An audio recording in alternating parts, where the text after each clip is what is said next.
Hello. Welcome to Healthy by Choice, the podcast that's here to ignite your belief in what's truly possible for your health and well-being.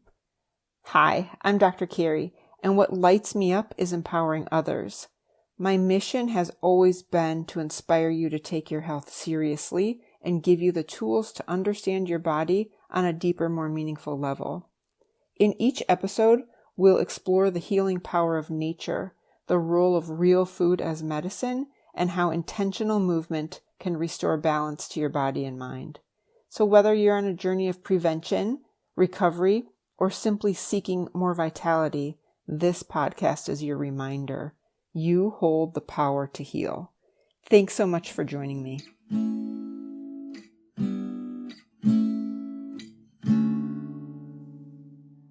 Hi, friends.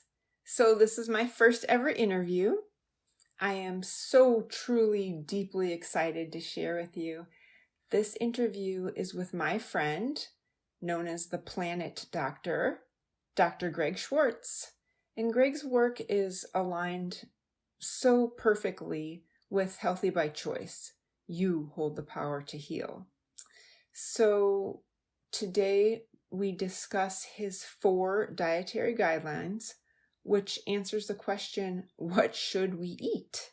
And I'm certain you will find him passionate and informative on this topic. And of course, it brings me so much joy to share my friend, Dr. Greg Schwartz. Enjoy. So Greg, I absolutely loved the Facebook post that you made, and it was your September 7th, where you talk about what should we eat? And you gave 4 dietary guidelines. Yes. And what I love most about this is that you're not breaking it down into the shoulds as there's one right way. This is where we can come together, which is sort of my focus, right? Is to be that what works, what, like my goal is to be that bridge, make better choices. And so if you would, your 4 dietary guidelines that are really, I want to say universal. Yeah, that's a big statement, but I thought about them, of course, before I presented them, and I think they are generally universally agreed upon, with some dissenters. But so basically, they are eat organic whenever possible, eat a whole food diet as much as possible, in other words, not processed, eat mostly plants. Some people do better with some animal products than others. And fast occasionally. And obviously we'll get into those a bit. I have some points I'm chomping at the bit to share, but I always say, it's all built into the system. When we eat whole food, it has the healing properties that we need. And, if somebody comes and says, yeah, I have diabetes. Oh, well, you should eat a whole food diet. Oh, you know what? I have heart disease. Oh, you should eat a whole food diet, largely organic. Oh, I have obesity. Oh, you should eat a whole food diet. It's all the same thing. And obviously there's bio-individual different things, and there's other blind spots, and, some people need more alignment from a DC, and some people need, more attention to hormones. And I focus a little bit on subconscious beliefs that get to clear your emotional energy. There's blind spots. But when it comes to diet, yeah, this is a really good place to start, and I think it would correct 80%, maybe more, of our diet-related problems. Can I add? I certainly don't want to interrupt you. I just want to add, when people come to me with pain, this is the same thing, because systemically, our body is responding to what we put in it. And I've been shy or withholding or with whatever my responsibility is here to say more about exactly what you're saying.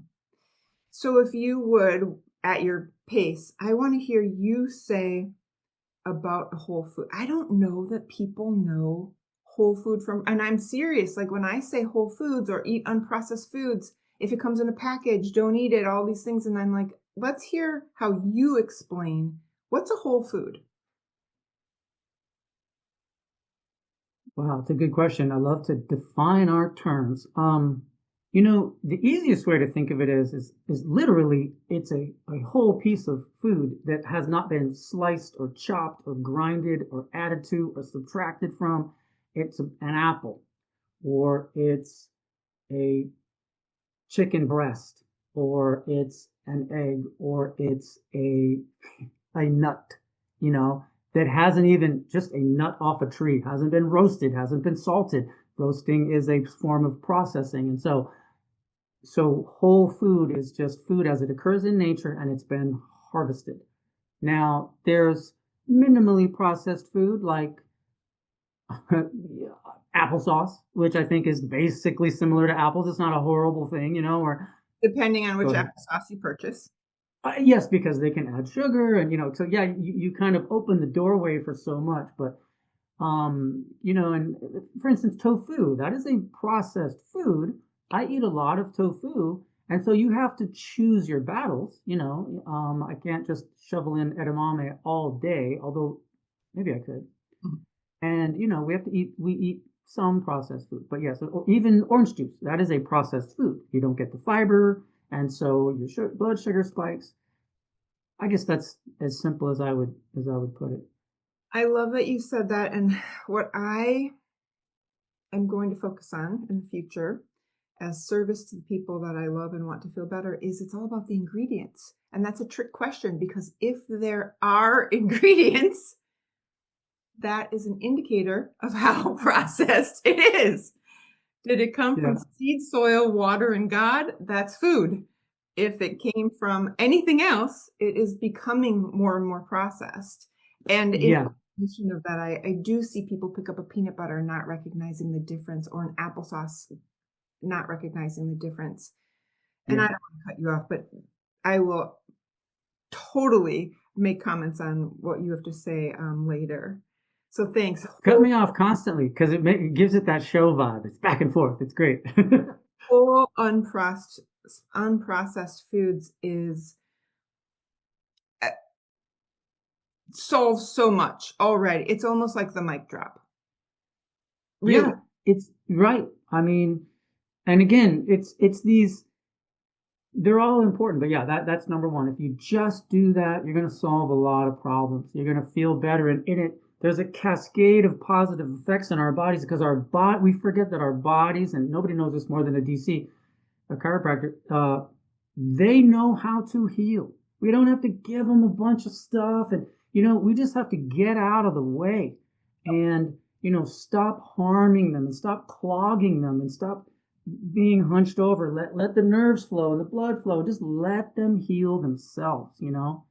And of course, sometimes they need help, and sometimes we have to be good managers of our bodies. But golly, we don't. And well, it's another topic. But pharmaceuticals are incredibly important in specific cases, but obviously they're overprescribed, and that's again a whole other topic. But to give those for chronic conditions is absolutely absurd. Agreed. You caused it with the food you're eating. What are you doing taking a pill to stop it? But let's not go down that rabbit hole. Okay. So number 2, you say eat organic whenever possible, which is something that I live by personally. I would love to hear what you have to say to the people. Like, why? What's your reason? So, as you know, I'm an environmental scientist, and what I saw is, and I said this in my first TEDx talk, and this key point: pesticides kill the good bacteria in our gut and in the soil. Our gut and the soil have the same 4 categories of gut bacteria because we evolved together. We eat things that grow out of the soil, and then we poop out that, and that nourishes the soil. So those bacteria have evolved together. Those pesticides kill both of those. In our gut, we all know how important that is. In the last 15 years, there's been an explosion of understanding about how important the gut is for immunity, for mood, for anti-inflammation. And then in the soil, those good bacteria trigger the plant to sequester more carbon from the air to feed them. It turns the carbon into sugar and feeds them. And then those bacteria get eaten by the little nematodes and little things in the soil. So it creates a life force and then makes the food more nourishing. And so just taking out the pesticides has this amazing, I keep using the word cascade of positive effects. Yeah, thank you for that. Because really, I think the difference in price, especially if you stop buying things in packages and only buy things in the produce section, and you go to the organic, which is even smaller, it gives a smaller number of things available, better choices right in front of you. Speaking to the person who's in a regular grocery store or even at a farmer's market, so many of the things are often not organic. But if we go to the farmer's market and focus only on the things available that are organic, now we know what we're eating this week. Yes. And I always say, look at your, there's the Dirty Dozen and the Clean 15, and you look at the ones that have the most pesticides on them, and look at that list and say, okay, which ones of the Dirty Dozen, the ones that get the most pesticides because the bugs love them so much, like strawberries and oddly cotton, which we don't eat, but anyway, you look at those and you choose, okay, I eat a lot of this, this, and this. These 2 or 3 things, and then just buy those inorganic and don't worry about the other things at first. Just try to buy 1 or 2 things. I started eating apples organic 25 years ago or 30 years ago, and that's all I focused on. So there's also imperfectproduce.com in the Bay Area, and they're spreading around where it's like a CSA, a community supported agriculture, where they give you surplus organic or conventional, and obviously you can select organic, and then it's much cheaper, so it's actually less than conventional in the stores. I don't know if you've ever tried that, but I have, and I do it here in London too. Nice. Fantastic. I want to add to that again. I check nervous systems, right? Many people think that my job is to check pain or stop the pain or whatever, but because what I'm really focusing on is the nervous system, people who eat organic are cleaner. That's just fact. And they respond better because our bodies are holding what is not food because we don't know what to do with it once we've consumed it. Sometimes it's retained in the muscle. Sometimes it's floating around in there, but typically we are supposed to eat in and then create waste, whether it's liquid waste or solid waste. It's supposed to come in, get processed up, and go out. But it gets mucky in there. And when I get confused why people's bodies aren't responding well, oftentimes it's diet, and sometimes it's as simple as the amount of pesticides is just ooey gooey in there. We're not able to process it because we're not able to process it. Our body does not recognize that, therefore doesn't know what to do. Yeah, you said it perfectly. And the liver doesn't, these are toxic chemicals that have never existed before. And so the liver doesn't know what to do with them. It cannot metabolize them. It cannot turn them into something water soluble so that it can be eliminated. And so they get stored in fat, in organs, in bones, as you said.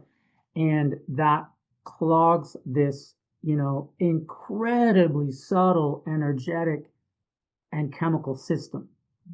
And that's one of the reasons, and we'll get to it, that fasting is good because autophagy cleanses at the cellular level, and as does hot sauna. But we have to come up with all these ways. 1,000 years ago, we didn't need to cleanse as much because there weren't as many toxic chemicals in our environment. But now we do.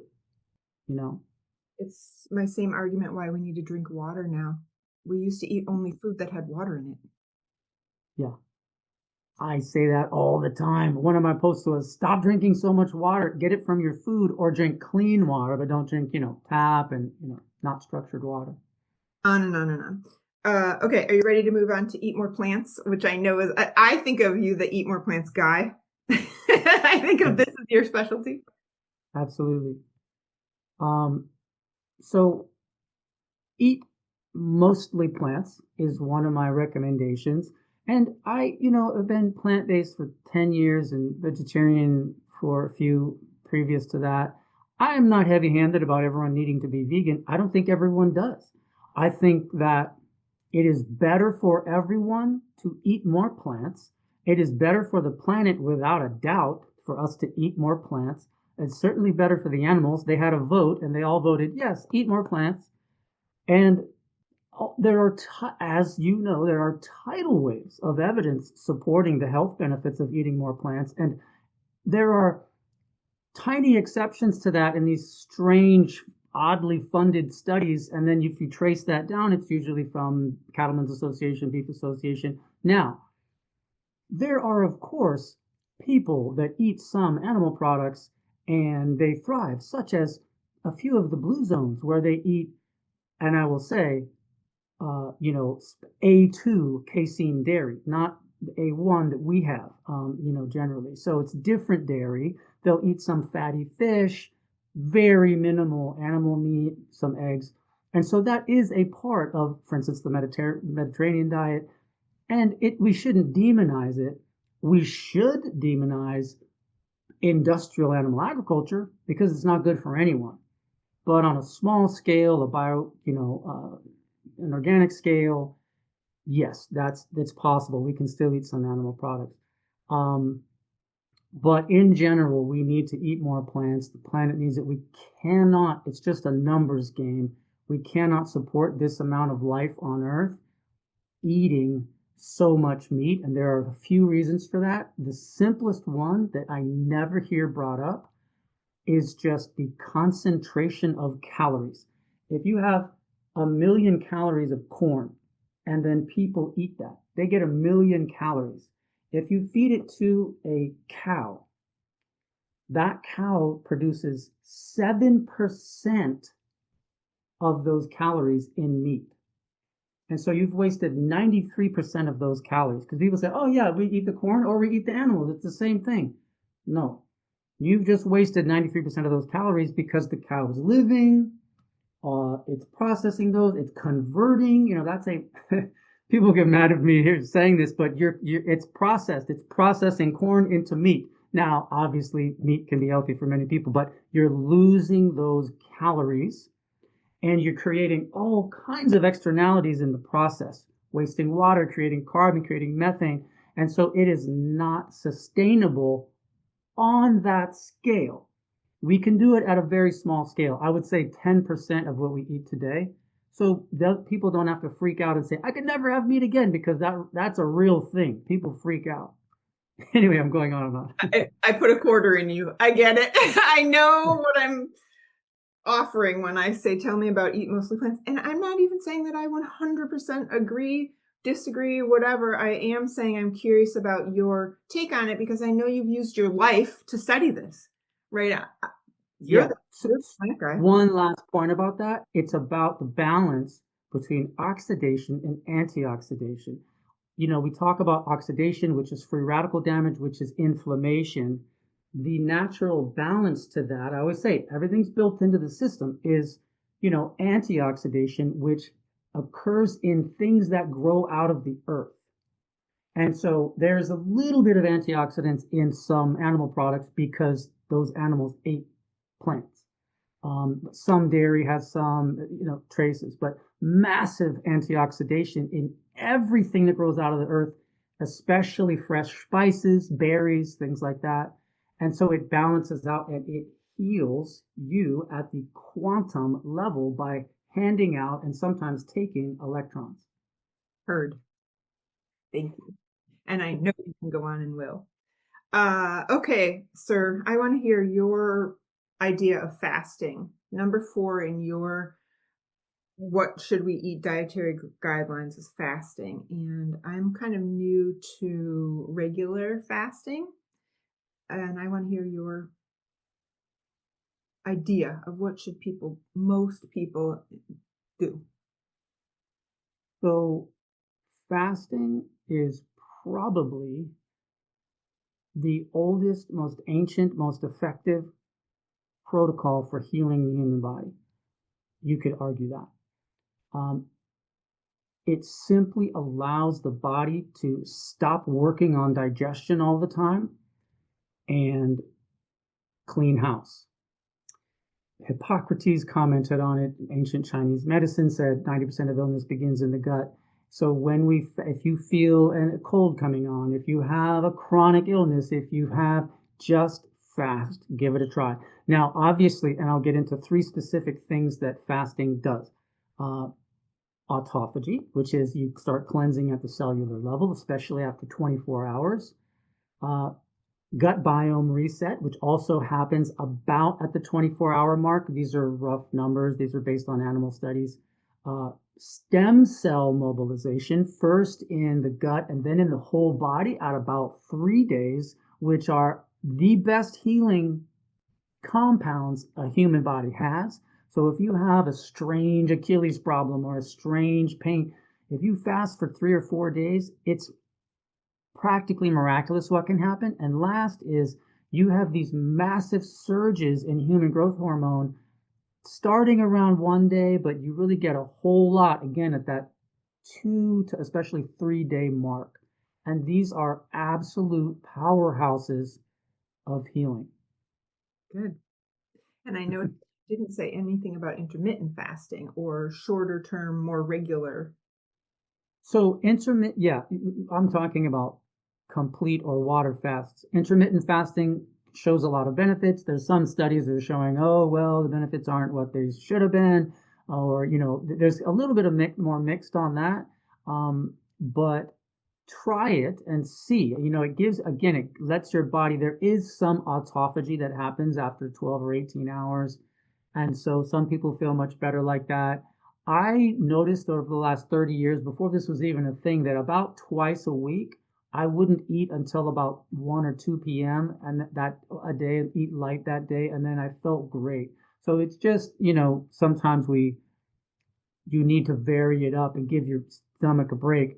Now I will say, obviously, we all know fasting is not for everyone. If you're pregnant or you have diabetes, the other category is if you've starved yourself or if you're hypothyroidic, you should actually do sort of the Mindy Pell's constant feeding model, which is, let your body know, let your nervous system calm down and let your metabolism speed up again to know, look, you have food, there's food available. You eat right when you wake up and you eat protein and you eat all day, 5, 6, 8 times. That's for people who have sort of starved themselves or in a different category, but most of us benefit quite a bit from a periodic fast, or like you say, intermittent. You have to kind of just experiment with what feels good. I just did one myself, just a 2 day of very light juices, and it was phenomenal how much better I felt and the old waste that came out without getting into detail. Yeah, I get it. I live in a body too. Greg, my soul feels so good, and I really love sharing you with my community. And I'm hoping, and so last night I watched your masterclass, and I'm hoping you will give an opportunity, share where people can find you, share about your masterclass, share how you work with people, whatever you want to say. Sure, wonderful. So the main vector where you can reach me is actually on Instagram at The Planet Doctor, all spelled out, no spaces, no dashes. It's just at The Planet Doctor. My website is theplanetdoctor.com. And what I do is I help people with complex or difficult health problems, and I have a small team, and we help you find your blind spots, because I've come to see that usually we just aren't looking in the right place, and there's usually some low-hanging fruit where we can figure it out, and one of those very often is structural alignment, and that's why if I were in the neighborhood with you, I would send them to you. So yes, if you have a condition like that, absolutely reach out and we can chat about your options. And if I can't help you, I'll send you to someone who can. And I've got something coming soon, which I won't mention, but it's about awakening. It's about steps to fully awaken. So that's coming next. Fantastic. So one more time, I just want to say, if you're interested at all in what Greg has to say, I went to theplanetdoctor.com and watched about a 45-minute masterclass, and it really helped me ask myself really important questions. Where am I? how much better can I feel, all that stuff. And so I just really want anyone who's interested, and particularly anyone who might think, could this help me? Is it my diet? Is this something I want to dig deeper? Reach out. I think Greg could help.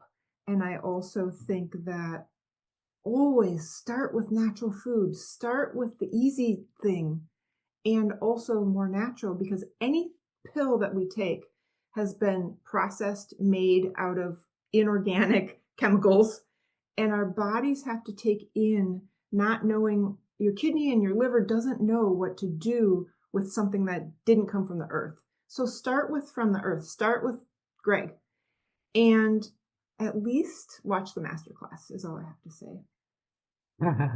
Yes, thank you. It's a labor of love, and I packed as much as I could into it. It's actually 25 minutes, I believe. Oh, So is it?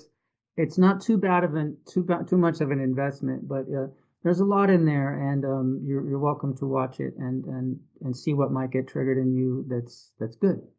Yeah. Greggy, thank you. It's such a pleasure. An absolute total pleasure. Likewise. And now, obviously, we'll stay in better touch. It's been, let's say 25 years or 22 since we saw each other. So let's chop that down to maybe 6 months or a year till we talk again. Okay. Yes, I'll do my part. Sounds good. And thanks for raising the next generation of world leaders. Oh my goodness. I'm doing my best. Thank you for being a healing force in a healing center on earth, which is the Bay Area. All my best to you, Grady. Okay. Love you, Kerry. Bye bye. Take good care.